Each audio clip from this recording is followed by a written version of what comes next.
Ассалому алейкум дӯстон, хуш омадем ба шабакаи мо. Дар навори имрӯза оиди тозатарин ва муҳимтарин хабарҳо аз ҷаҳони ММА гап мезанем.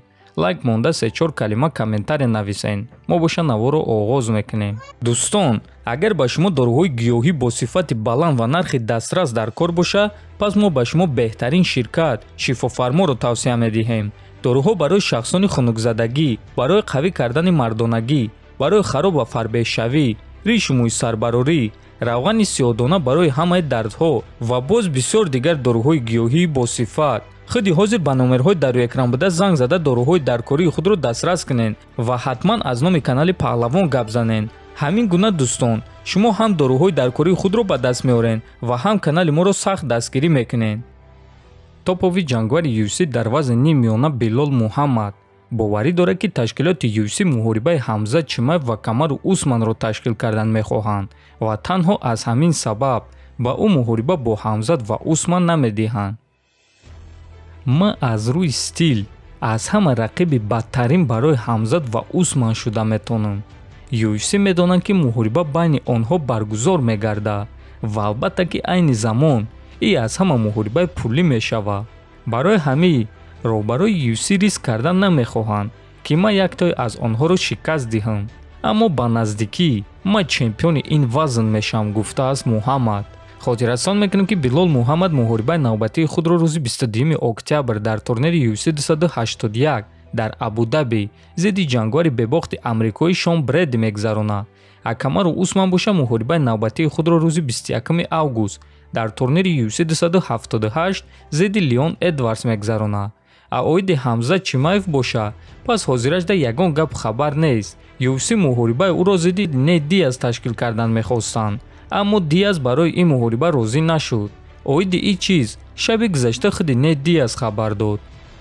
Ман муҳориба бо Висенте Люке талаб кардам, бо Тони Фергюсон. Ман номи 4-5 ҷангварҳоро гирифтам, аммо UFC ба ман ҷавоб надоданд. Ман танҳо аз муҳориба бо Ҳамзат отказ кардам ва ин ягона муҳорибае буд, ки UFC ба ман пешниҳод кард. Барои чӣ онҳо ба ман маҳз ин муҳорибаро пешниҳод карданд? Барои оне, ки ман ба онҳо боз як ситораи дигар созам. Чӣ гунае, ки ман ин корро дар гузашта карда будам. Бо ҳама он шахсоне, ки ман ҷангида будам, баъди муҳориба бо ман онҳо барои камарбанд ҷангиданд. Ман Хорхе Масвидалро ситора кардам. ҳамон вақт як қадами дигар монда буд, ки ӯ карьераи худро ба анҷом расонад.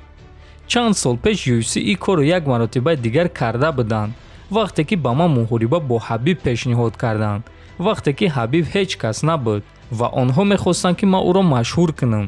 акнун Ҳамзатро пешниҳод карда истоданд, гуфтааст Нейт.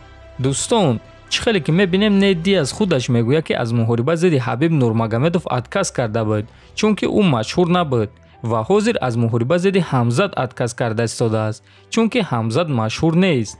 Аммо дӯстон, ман бо ин суханҳои Нейт розӣ нестам, чунки айни замон Ҳамзат аз Тони Фергюсон, аз Висенте Люке ва қариб аз ҳама ҷангварони вазни нимёнаи UFC машҳуртар аст ва фикр мекунем, ки сабаб дигар аст, ки Нейт Диаз барои ин муҳориба розӣ нашуда истодааст. мураббии чемпиони пешинаи UFC Чарлз Оливера Диего Лима гуфт, ки бо ташкилоти UFC вохӯрӣ гузаронида оиди ки рақиби навбатии Чарлз Оливера мешавад маслиҳат карданд.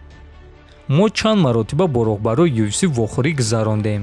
ин вохӯриҳои хеле бонатиҷа буданд ва мо бо шодӣ ба хона баргаштем.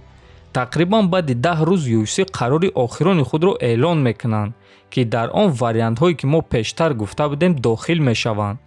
чӣ қароре ки UFC набарора, моро қаноатманд мекунад, гуфтааст Лима.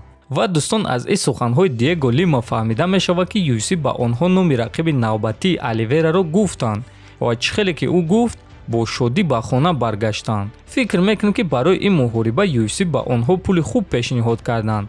ва дӯстон, аз ҳама варианти калон, ин албатта ки муҳориба бо Ислам Махачев аст ва агар ки ин муҳориба дар Абу-Даби гузара, пас UFC ба Оливера пули калон дода метавонанд ва шояд ки аз ҳамин сабаб мураббии Чарлз Оливера хурсанд аст.